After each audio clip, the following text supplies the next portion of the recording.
Audio Jungle.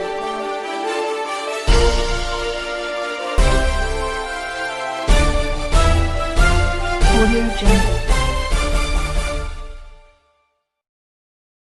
ಜಿಲ್ಲಾಧಿಕಾರಿ ರೋಹಿಣಿ ಸಿಂಧೂರಿ ಅವರ ಪತಿ ಯಾರು ಗೊತ್ತೇ? ಇವರ ಕುಟುಂಬ ಹೇಗಿದೆ ಗೊತ್ತೇ? ನಮ್ಮ ಕರ್ನಾಟಕ ರಾಜ್ಯಕ್ಕೆ ಅಧಿಕಾರಿಯಾಗಿ ಬೇರೆ ರಾಜ್ಯದವರು ಹಲವಾರು ಬಾರಿ ಬಂದಿದ್ದಾರೆ. ಅವರಲ್ಲಿ ಕೆಲವರು ತಾವು ಮಾಡಿದ ಒಳ್ಳೆ ಕೆಲಸಗಳಿಂದ ಇಂದಿಗೂ ಕೂಡ ಜನರ ಮನಸ್ಸಿನಲ್ಲಿ ಅಚ್ಚಳಿಯದೆ ಉಳಿದಿದ್ದಾರೆ. ಇಂದಿನ ಪೀಳಿಗೆಯಲ್ಲಿ ಹೊರ ರಾಜ್ಯದಿಂದ ಕರ್ನಾಟಕದ ಅಧಿಕಾರಿಯಾಗಿ ಬಂದ ಒಬ್ಬ ಮಹಿಳೆ ಕರ್ನಾಟಕದ ಜನತೆಗೆ ಬಹಳ ಹತ್ತಿರವಾಗಿದ್ದು, ಜಿಲ್ಲಾಧಿಕಾರಿ ಎಂದ್ರೆ ಇವರ ಹಾಗಿರ್ಬೇಕು ಎಂಬ ಭಾವನೆ ಮೂಡುವಂತೆ ಮಾಡಿದ್ದಾರೆ.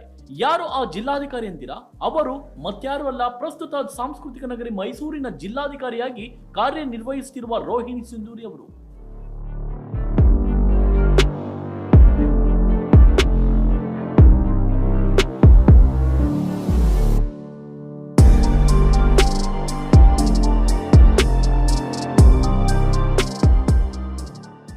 ಮೈಸೂರಿನ ಜಿಲ್ಲಾಧಿಕಾರಿಯಾಗಿ ಮುಂದುವರಿಯುವ ಕುರಿತಾಗಿ ಒಂದಷ್ಟು ಅಡಚಣೆಗಳು ಇದೆ ಎಂಬುದನ್ನು ಪಕ್ಕಕ್ಕಿಟ್ಟಿ ನೋಡುವುದಾದ್ರೆ, ರೋಹಿಣಿ ಸಿಂಧೂರಿ ಅವರು ಒಬ್ಬ ದಕ್ಷ ಜಿಲ್ಲಾಧಿಕಾರಿ ಎಂದರೆ ತಪ್ಪಾಗ್ಲಿಕ್ಕಿಲ್ಲ.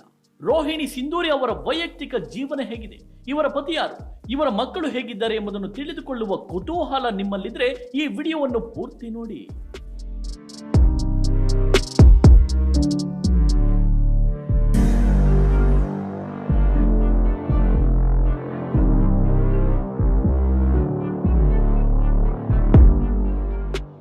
ರೋಹಿಣಿ ಸಿಂಧೂರಿ ಮೂಲತಃ ತೆಲಂಗಾಣದವರು. ಕರ್ನಾಟಕದ ಅಧಿಕಾರಿಯಾಗಿ ಕಾರ್ಯನಿರ್ವಹಿಸುತ್ತಿರುವ ಇವರು ಬಹಳ ಚೆನ್ನಾಗಿ ಕನ್ನಡ ಮಾತನಾಡುವುದನ್ನು ಕಲಿತಿದ್ದಾರೆ.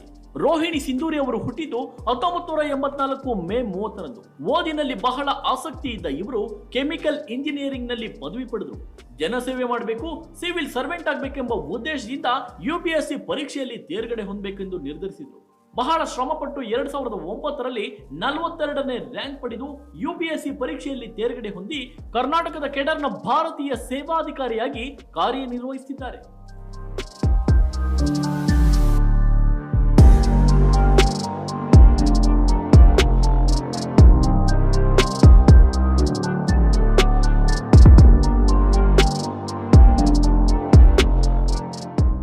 ಹಾಸನ, ತುಮಕೂರು ಮತ್ತು ಮಂಡ್ಯ ಜಿಲ್ಲಾಧಿಕಾರಿಯಾಗಿ ರೋಹಿಣಿ ಸಿಂಧೂರಿ ಅವರು ಮಾಡಿರುವ ಕೆಲಸಗಳನ್ನು ಅಲ್ಲಿನ ಜನರು ಮರೆಯುವಂತಿಲ್ಲ. ಮಂಡ್ಯದಲ್ಲಿ ಪ್ರತಿಯೊಂದು ಮನೆಗೂ ಶೌಚಾಲಯ ಇರಬೇಕೆಂದು ಸ್ವಚ್ಛ ಭಾರತ್ ಯೋಜನೆ ಕುರಿತು ರೋಹಿಣಿ ಸಿಂಧೂರಿ ಅವರು ಮಾಡಿದ ಕೆಲಸವನ್ನು ಮೆಚ್ಚಿ ಭಾರತ ಸರ್ಕಾರ ಅವರಿಗೆ ಗೌರವಿಸಿತು. ಇನ್ನು 10ನೇ ತರಗತಿ ರಿಸಲ್ಟ್ ನಲ್ಲಿ ಹಿಂದಿದ್ದ ಹಾಸನ ಜಿಲ್ಲೆಯನ್ನು ಮೊದಲ ಸ್ಥಾನಕ್ಕೆ ತಂದ ಕೀರ್ತಿ ರೋಹಿಣಿ ಸಿಂಧೂರಿ ಅವರಿಗೆ ಸಲ್ಲುತ್ತೆ. ಹಾಸನ ಮಾತ್ರವಲ್ಲದೆ ತುಮಕೂರು ಮತ್ತು ಮಂಡ್ಯ ಜಿಲ್ಲೆಗಳಲ್ಲಿಯೂ ಕೂಡ ಸಾಕಷ್ಟು ಜನಪರ ಕೆಲಸಗಳನ್ನು ಮಾಡಿದ್ದಾರೆ ರೋಹಿಣಿ ಸಿಂಧೂರಿ.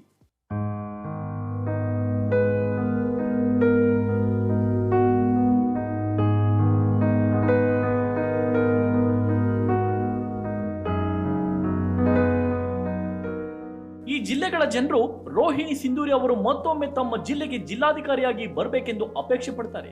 ಇಂದಿಗೂ ಕೂಡ ರೋಹಿಣಿ ಸಿಂಧೂರಿ ಅವರನ್ನು ನೆನೆಯುತ್ತಾರೆ. ಯಾವುದೇ ರೀತಿಯ ಪೊಲಿಟಿಕಲ್ ಪ್ರೆಷರ್ ಗಳಿದ್ರೂ, ಏನೇ ಅಡೆತಡೆಗಳು ಬಂದರೂ ಧೈರ್ಯ ಕಳೆದುಕೊಳ್ಳದೆ ತಾವು ಕೆಲಸ ಮಾಡುತ್ತಿದ್ದ ಜಿಲ್ಲೆಗೆ ಒಳ್ಳೆಯದನ್ನೇ ಮಾಡಿದ್ದಾರೆ. ಮೈಸೂರಿನ ಜಿಲ್ಲಾಧಿಕಾರಿಯಾಗಿ ಮುಂದುವರಿಯುವ ಕುರಿತಾಗಿ ಒಂದಷ್ಟು ಅಡಚಣೆಗಳು ಇದೆ ಎಂಬುದನ್ನು ಪಕ್ಕಕ್ಕಿಟ್ಟಿ ನೋಡುವುದಾದ್ರೆ, ರೋಹಿಣಿ ಸಿಂಧೂರಿ ಅವರು ಒಬ್ಬ ದಕ್ಷ ಜಿಲ್ಲಾಧಿಕಾರಿ ಎಂದರೆ ತಪ್ಪಾಗ್ಲಿಕ್ಕಿಲ್ಲ. ಪ್ರಸ್ತುತ ಮೈಸೂರಿನ ಜಿಲ್ಲಾಧಿಕಾರಿಯಾಗಿ ಕಾರ್ಯನಿರ್ವಹಿಸುತ್ತಿರುವ ರೋಹಿಣಿ ಅವರು ಕೊರೋನಾ ಸಮಯದಲ್ಲಿ ಯಾವುದೇ ಸಮಸ್ಯೆ ಆಗದಂತೆ ದಸರಾ ಹಬ್ಬವನ್ನು ನಡೆಸಿಕೊಟ್ರು. ರೋಹಿಣಿ ಸಿಂಧೂರಿ ಅವರಿಗೆ ಬಹಳಷ್ಟು ಜನ ಅಭಿಮಾನಿಗಳಿದ್ದಾರೆ. ರೋಹಿಣಿ ಸಿಂಧೂರಿ ಅವರು ಕಳೆದ ವರ್ಷ ಟೆಡ್ ಬಾಕ್ಸ್ ನಲ್ಲಿ ಕೂಡ ಪಾಲ್ಗೊಂಡು ಅವರ ಜೀವನದ ಕಥೆಯ ಬಗ್ಗೆ ಮಾತನಾಡಿದರು.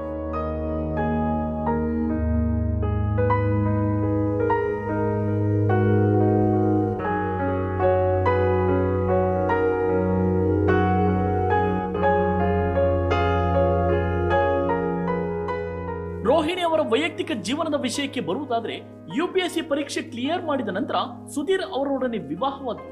ಈ ದಂಪತಿಗೆ ಒಂದು ಗಂಡು ಮಗು ಮತ್ತು ಒಂದು ಹೆಣ್ಣು ಮಗು ಇದೆ. ರೋಹಿಣಿ ಅವರ ಪತಿ ಸುಧೀರ್ ಸಾಫ್ಟ್ವೇರ್ ಇಂಜಿನಿಯರ್, ಬೆಂಗಳೂರಿನಲ್ಲಿ ಕೆಲಸ ಮಾಡ್ತಿದ್ದಾರೆ. ರೋಹಿಣಿ ಅವರಿಗೆ ಒಬ್ಬ ತಂಗಿ ಇದ್ದಾರೆ, ಅವರು ವೈದ್ಯೆ. ಅವರು ಕೂಡ ಬೆಂಗಳೂರಿನಲ್ಲೇ ಕೆಲಸ ಮಾಡ್ತಿದ್ದಾರೆ. ಹುಟ್ಟಿದ್ದು ತೆಲಂಗಾಣ ಆದರೂ ಕರ್ನಾಟಕದಲ್ಲಿ ಕನ್ನಡ ಕಲಿತು ನಮ್ಮ ನಾಡಿಗೆ ಒಳ್ಳೆಯದನ್ನು ಮಾಡ್ತಿರುವ ರೋಹಿಣಿ ಅವರು ಎಲ್ಲ ಹೆಣ್ಣು ಮಕ್ಕಳಿಗೂ ಮಾದರಿ ಹೆಣ್ಣು ಅಂದ್ರೆ ತಪ್ಪಾಗಲಿಕ್ಕಿಲ್ಲ.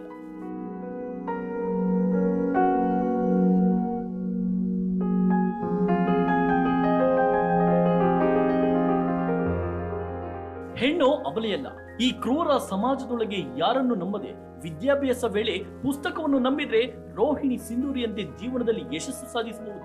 ಒಟ್ಟಾರೆ ರೋಹಿಣಿ ಸಿಂಧೂರಿ ಅವರ ಅದ್ಭುತ ಕೆಲಸಗಳಿಗೆ ನಮ್ಮ ಕಡೆಯಿಂದ ಒಂದು ಸಲಾಂ.